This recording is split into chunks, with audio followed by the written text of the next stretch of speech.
एक सुबह छोटा रयान बहुत परेशान था। उसे अपना पसंदीदा खिलौना नहीं मिल रहा था। अचानक उसने दरवाजा जोर से धक्का देकर खोला, अपने जूते उतार दिए और गुस्से से चिल्लाया, मुझे आज सब कुछ नापसंद है। कोई भी मुझे मेरा सामान ढूंढने में मदद नहीं कर सकता। उद्धरण चिन्ह। उसके दादाजी, जो पास में ही सोफे पर चुपचाप बैठे थे, उसे बिना कुछ बोले देखते रहे। कुछ देर बाद दादाजी ने हल्की सी मुस्कान दी और कहा, रयान, पहले दरवाजे पर जाकर माफी मांग, फिर अपने जूतों से भी माफी मांगना। उद्धरण चिन्ह। रयान उलझन में पड़ गया और बोला, क्या दादाजी, क्या तुम सच कह रहे हो? दरवाजे से माफी मांगना, यह तो बस एक बात है, और मेरे जूतों से, यह तो बेवकूफी लग रही है। दादाजी ने हंसते हुए जवाब दिया, तूने गुस्से में दरवाजा मारा और जूते फेंके, है ना? अगर तुम उन पर गुस्सा कर सकते हो, तो माफी भी मांग सकते हो। अगर गुस्सा करना सामान्य लगता है, तो माफी मांगना और भी स्वाभाविक होना चाहिए, क्योंकि इससे असली ताकत दिखती है।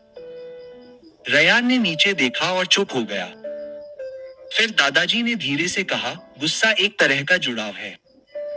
जब आप दरवाजे से टकराते हैं, तो आप अपने गुस्से के जरिए उससे एक रिश्ता बनाते हैं। लेकिन क्या आपने कभी सोचा है कि आप प्यार के जरिए भी उससे रिश्ता बना सकते हैं?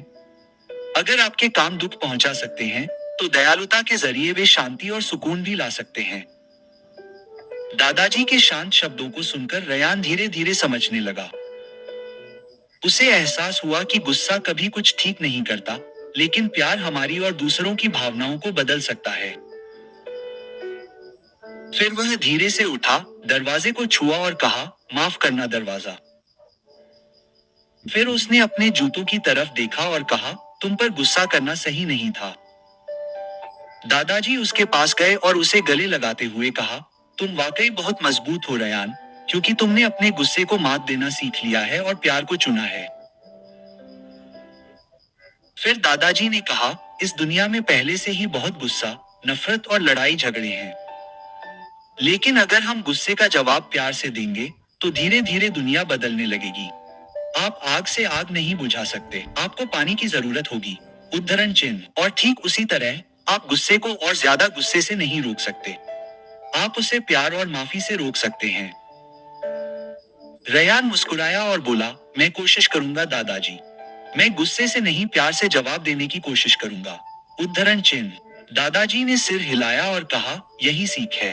अगर हम अपनी जिंदगी बदलना चाहते हैं, तो हमें अपना गुस्सा कम करना होगा और प्यार बढ़ाना होगा। तब शायद एक दिन यह दुनिया शांति का स्थान बन जाएगी। उद्धरण चिन्ह। आज की छोटी सी कहानी से हमने एक बड़ी सीख ली। गुस्सा आना ठीक है, लेकिन हम उस गुस्से को कैसे संभालते हैं, यही वास्तव में हमारे असली चरित्र को दर्शाता है। कहानियां सुनना अच्छी बात है, लेकिन उनसे सीखना उससे भी बेहतर है। इसी तरह हम बढ़ते हैं, और इसी तरह दुनिया धीरे धीरे बदलती है। अगर आपको आज की कहानी से कुछ सीखने को मिला, तो इसे लाइक करना ना भूलें। अपने विचारों के साथ एक कमेंट छोड़ें और इस कहानी को अपने दोस्तों के साथ शेयर करें। हम आपसे अगली कहानी में एक और जीवन सबक और कुछ नया महसूस करने के साथ मिलेंगे। तब तक ध्यान रखें, शांत रहें और याद रखें, प्यार वास्तव में दुनिया को बदल सकता है।